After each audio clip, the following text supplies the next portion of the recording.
As a pastor, one of my greatest joys is getting to know the members of my congregation. And this is because each person comes with a story. I work hard to build trust so that one day they might share that story with me. The stories that I love most are the stories that tell of the events that shaped them into the person who they are today. One such story was told to me by Emily Alford, a retired school principal whose sole focus in life is to save the planet from ecological disaster. When I asked her how that became her purpose, she told me this story. I was born in Houston, Texas, and lived there until I was about 6 years old. And then my father wanted some adventure, and he moved us to East Texas into the piney woods. And I had a horse. I walked to a country school. And some of the images you probably have about Texans, those iconic images of little girls or little boys having guns, that was true of me. I wanted a gun. I imagined myself as Annie Oakley on top of my horse, so I needed a gun to kind of complete that image. And my dad supplied me, and actually the gun was for my brother and myself. He taught us how to use the gun safely. Because my brother was younger, he really didn't have much opportunity to handle the gun, but I did. And one day I decided I wanted to go out to the woods behind the house. And I went in, asked Mom if I could, and let her know I was going to take the gun, and maybe I'd find a squirrel or a rabbit, and I'd have something for the family for dinner. So off I go, and I probably go about 100 yards back into the woods, and there's a clearing that I came across with a log. And running across that clearing was an electrical wire on two poles. So I sat down on a log, and I got very quiet, listening, waiting for a squirrel or some animal that I could use the gun. And instead of a squirrel or a bunny, a yellow bird flew up on that wire and sat there and started singing his little heart out. So I took aim at the bird and pulled the trigger. I don't think I ever imagined that I would hit it, and I certainly couldn't imagine what happened. That bird exploded. All those little feathers went everywhere in that clearing. I was really frozen for a while, but I slowly stood up and walked over and looked down at that bird and looked down at those feathers. And today I still choke up when I think about what I had done. I took a life.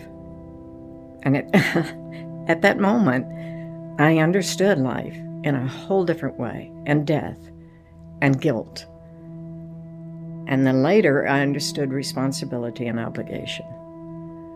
So that little bird has been with me since the time of that incident. And I am reminded of that bird as I see things happening to animals, things happening to ecosystems, things happening to people. So I've become, I think, a more compassionate and loving person as a result of that action. And I've never killed another animal. My name is Alex Lang, and you are listening to Restorative Faith, my podcast for those who question and doubt. The goal of this podcast is to recast Christianity in a new light. This season is about evil and its role in driving people away from the church. In our last episode, we discussed the evil of genocide and how the human propensity for evil can be linked to our level of anxiety and our willingness to question authority. In this episode, we are going to discuss the idea of corporate sin, which is an action that causes harm but is contributed to both directly and indirectly by society as a whole. Perhaps the greatest corporate sin in which all humans participate is climate change.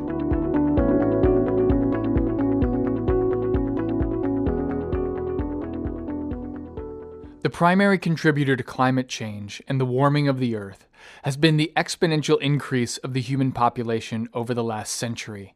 In the year 1900, the human population worldwide was about 1.6 billion people. By the year 2000, the human population had exploded to more than 6 billion people. The ability for the Earth to sustain such a massive population of humans can be attributed directly to the creation of nitrogen-based fertilizers in the early 1900s. These fertilizers transformed our world in dramatic ways because they allowed for farmers to grow larger quantities of crops. As the number of food calories increased, so did the human population. The problem with this surge in population is that every human produces the waste byproduct, carbon dioxide. Some of that carbon dioxide is metabolized by bacteria and plants during photosynthesis, producing more oxygen for us to breathe. Unfortunately, the rest of that carbon dioxide ends up in the Earth's atmosphere, which is a problem because carbon dioxide naturally traps heat. To learn more about this, I interviewed Dr. Jennifer Dunn, who is research professor in chemical engineering at Northwestern University. Dr. Dunn studies emerging technologies and their potential to shift the tide of climate change. She has a gift of making highly complex issues very easy to understand. So I asked Dr. Dunn to explain why the human production of these gases matter. If we start kind of at the beginning, there are some gases that are in the atmosphere that basically act like a heat sponge, like they trap heat. And it takes a very long time for that heat to go away and for these particular chemicals to go away. Hundreds and hundreds of years, right? So if we keep emitting these gases and we're adding to them to the natural sources of these emissions, because there are some natural sources of these emissions, just the world would keep becoming hotter and hotter. It's like effectively like we're living in a greenhouse. The heat from the sun is coming in, and these gases are acting like the glass that in the greenhouse that traps that heat. A good example of this can be found on the planet Venus. Venus's atmosphere is 96% carbon dioxide, and the average temperature on the surface of Venus is 864 degrees Fahrenheit, which is hot enough to melt lead. So the more gases there are in the Earth's atmosphere to trap heat, the hotter the temperature of the Earth, which results in several negative consequences for us as humans. There's so many effects of climate change. One of the biggest is water scarcity. So the hotter it is, like the less water there is around in liquid form for us to drink, for example. And the people who are going to pay the price for that is not us in Chicago with Lake Michigan. It's going to be people in more arid regions. That will affect their agriculture, will affect their industry, will affect a lot of things. And then probably not in the U.S., but elsewhere in the world, you could have climate change migration. And we're already seeing some of that. That's kind of one pretty dramatic example. Other examples are just like shifts in diseases. Mosquito-borne illness, for example, will come farther north, which I don't like. I'm a northerner.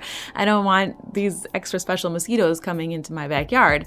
So spread of disease, also just more frequent and intense precipitation.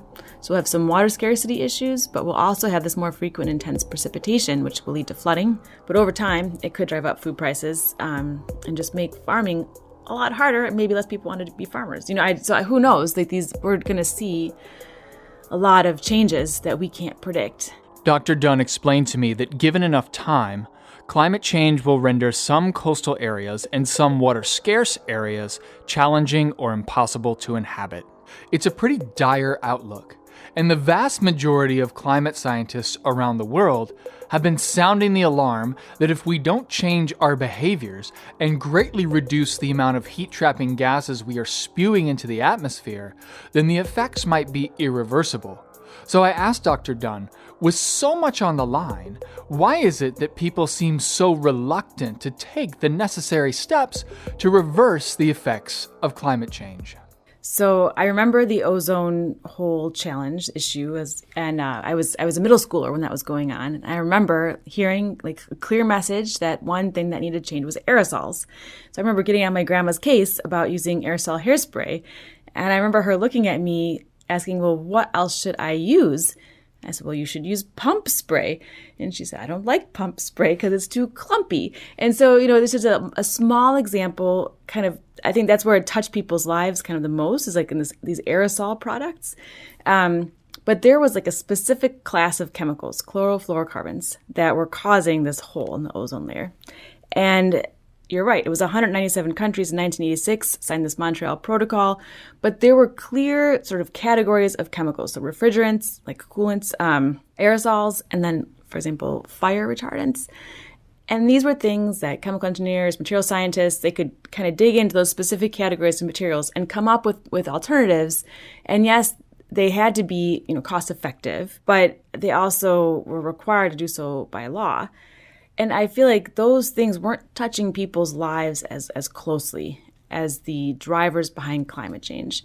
Because if you really want to get in and address climate change, you might have to not only adopt some new technologies, but also change your behavior. So for my grandma, she couldn't even make the leap from aerosol to pump hairspray.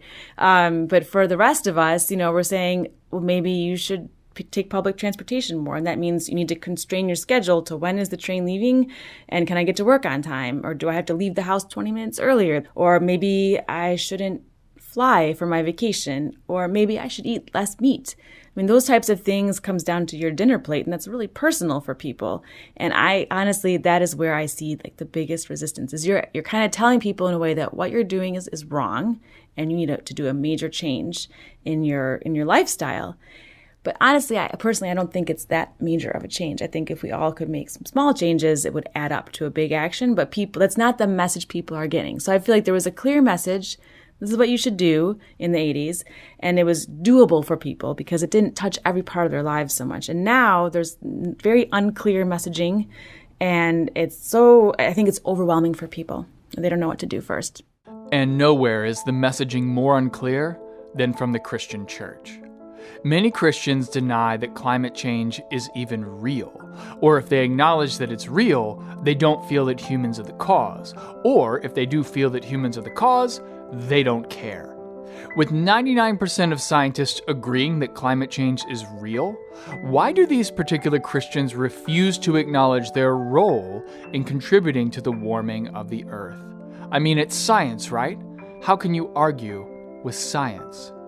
To answer this question, we interviewed Dr. Dixon Sutherland, professor of religious studies at Stetson University. Dr. Sutherland has spent his career studying the Christian interplay with environmental ethics. Dr. Sutherland explained to us that if you want to understand why certain Christians are so adamant about denying climate change, then you have to understand how these Christians read the Bible.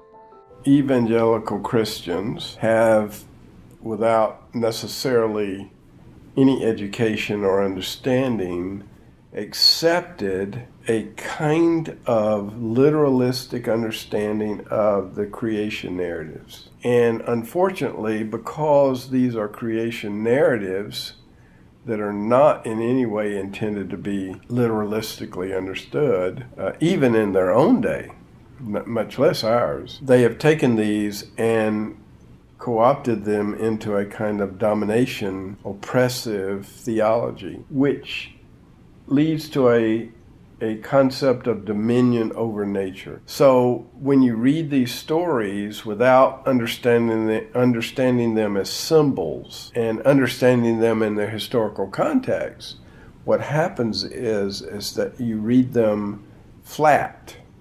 And reading them flat historically means to read them literally as applying to our understanding of the world today.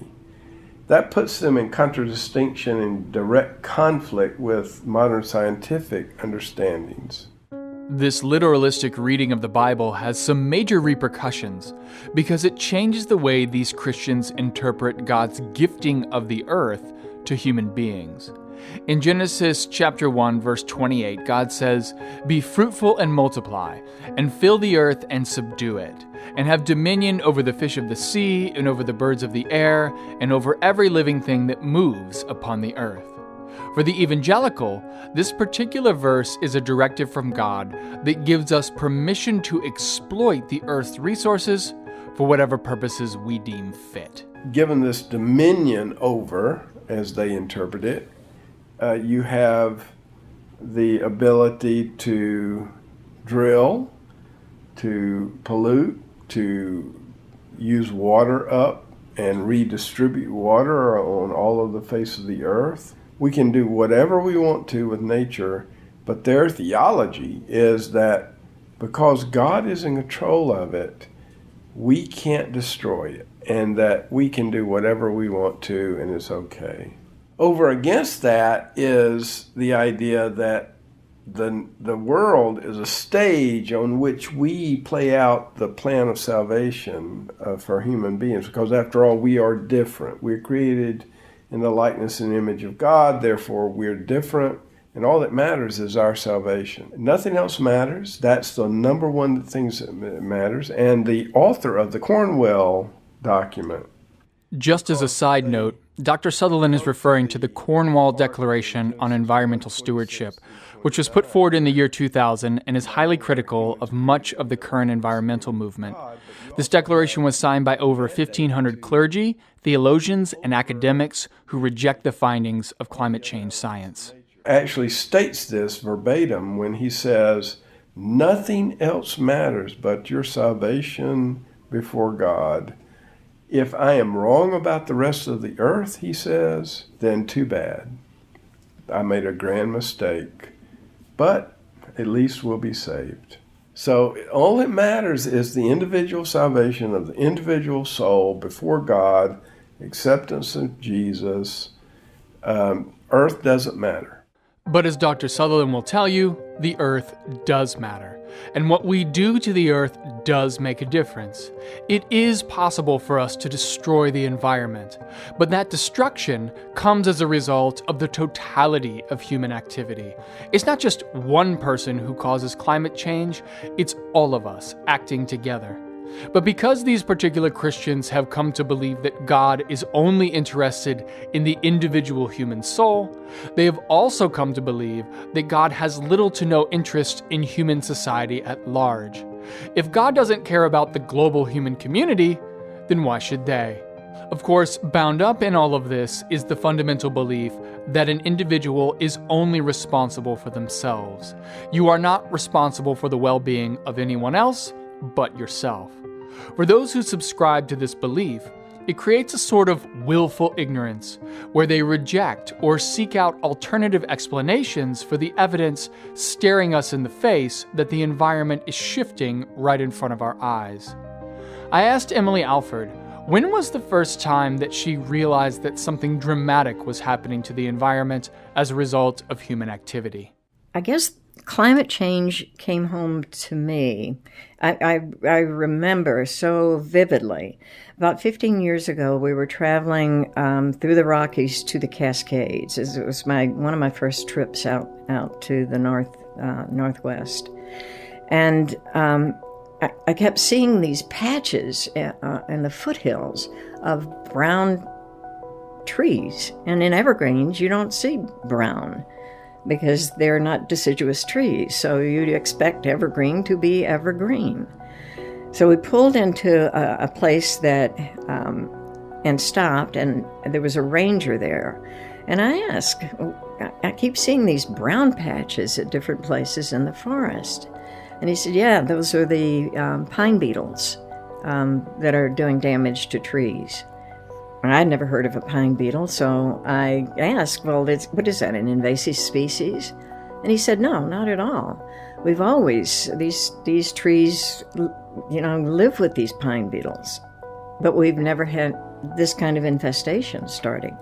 And I asked why. And he said, because it doesn't get cold enough in winter to destroy the first cycle. And so the pine beetle can have 2 life cycles, and the trees can't keep up.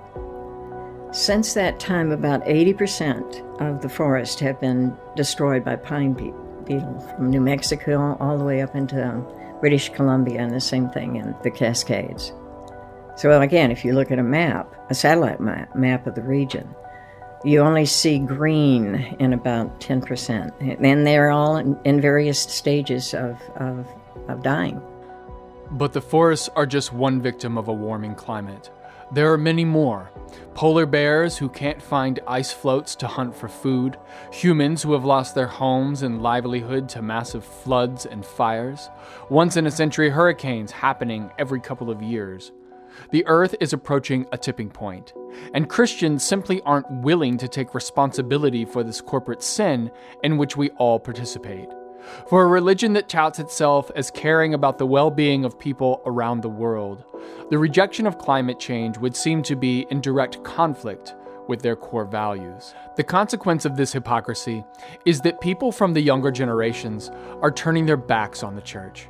They see how Christians are some of the greatest contributors to the problem of a warming climate and want nothing to do with the church. So I've wondered how Emily has been able to maintain her affiliation with Christianity, given that Christians are some of the worst perpetrators when it comes to the denial of climate change. I think I've always struggled with issues of faith. I've tried just about every denomination imaginable. Now, I enjoy being, as an adult, I enjoy being around Christians because of their service. It's easy then to get connected to a group who has some kind of mission. But in my later life, I came to understand, I think, to me, when you read through Genesis, you're reading through the story of evolution. And it always puzzled me that whoever wrote that chapter could somehow fathom the stages of evolution. And that became kind of an anchor point in terms of how I interact with God. We're given a mission to care for one another and to care for God's creation. That's the part of me that has fallen so in love with this idea of God's creation, because I can see its complexity and its simplicity. This complexity and simplicity that Emily finds in Genesis chapter 1 is what keeps her coming back to Christianity, because she believes that the message of caring for the earth is one of the most core and foundational messages found within the entire Bible. And Dr. Sutherland would agree with Emily. But in order to gain this perspective, one has to read Genesis chapter 1 through the correct lens.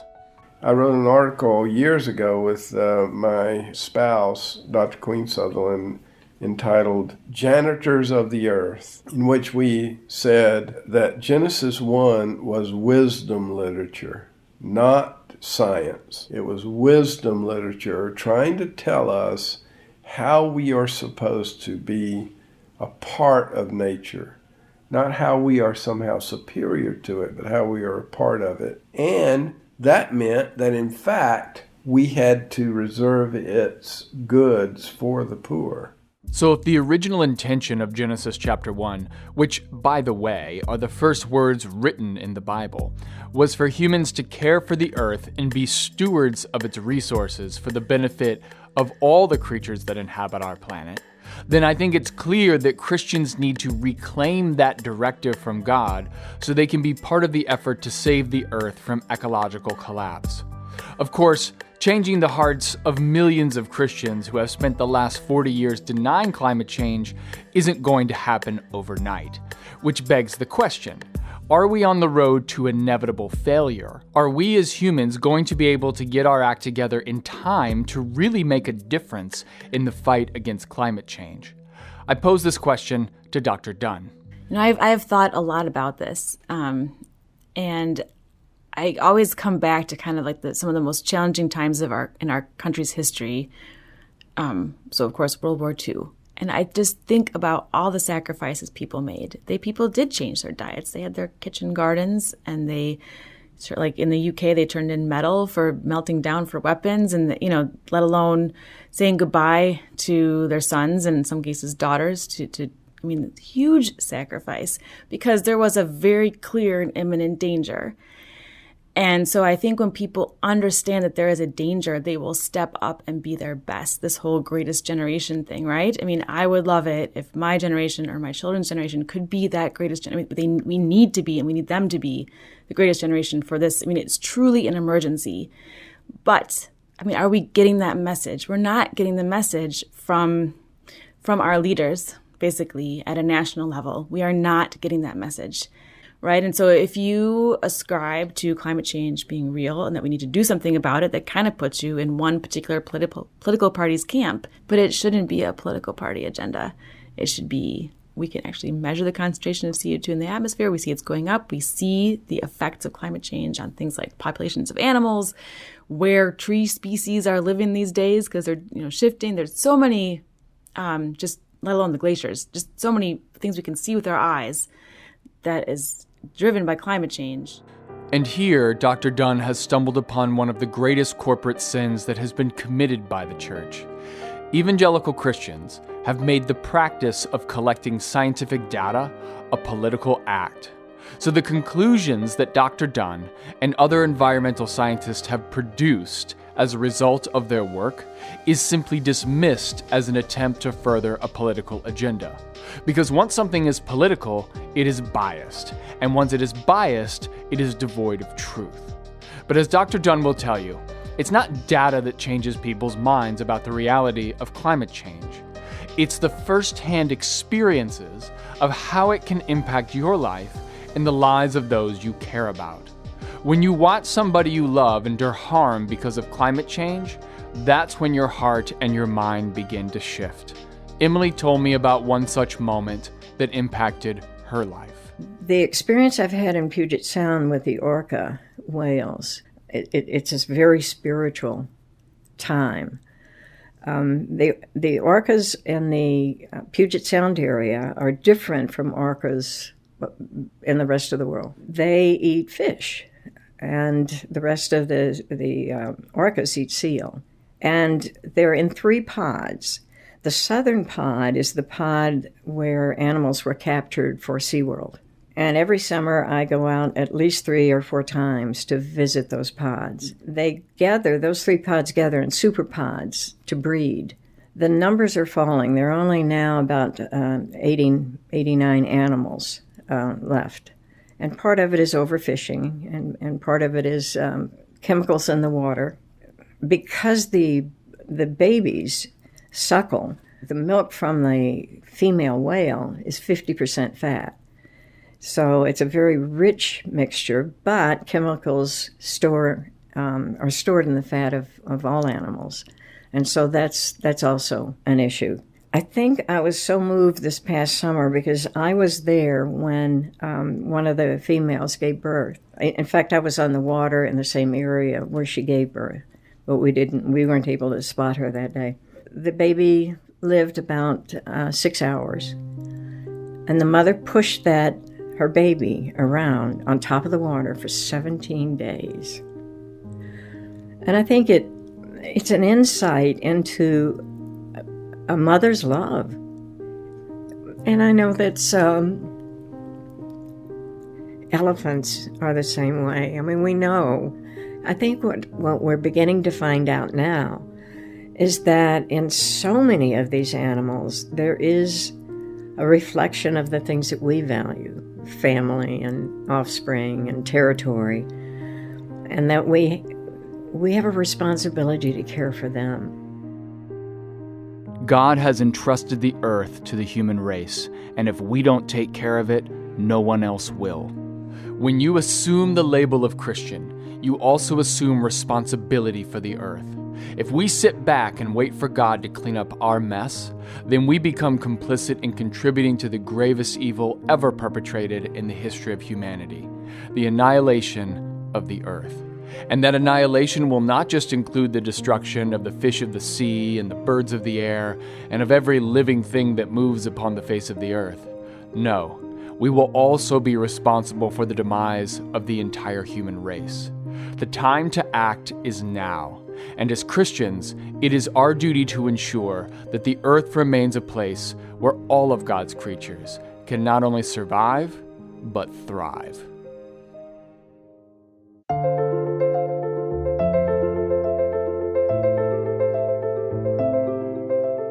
A big thank you to Emily Alford for being so vulnerable with her stories of why she loves the earth. I also want to thank Dr. Jenny Dunn for providing the background on the science of climate change. The views expressed by Dr. Dunn are her own and are not affiliated with her employer or sponsors. A big thank you as well to Dr. Dixon Sutherland for his insights into the theology behind the evangelical rejection of climate change. Restorative Faith is a collaboration between myself and Rebecca Anderson, currently a student at Princeton Theological Seminary. The music in this episode was written by DP Music, Iconics Music, TuneLight, Music Box, Roman Cano, Michael Musco, Eric McNerney, Brian Holmes, and Eaton Epstein. For more resources on this and other episodes, please visit us at restorative.faith.org. You used a phrase with me one time that I thought was really interesting, and I want you to unpack it for me. You said it's falling in love with God's creation again. I want you to explain to me what you mean by that. Okay. Falling in love with God's creation, every time I see the cycles of life and the immensity of the design, and yet I can see that in my own backyard. I can see that with the birds who come to my feeders and the way they interact, and my morbidly obese squirrels who clean up after the birds around the feeders. It's taking time to look at another world, to allow myself spiritually then to move into that other world. Christ asked us to care for the children and then to care for each other. I think that's asking the same kind of thing here. We have to ask people to care about what's happening through stories and examples. But sometimes it just takes a small group of people working in a smaller setting to develop the wisdom to make the change.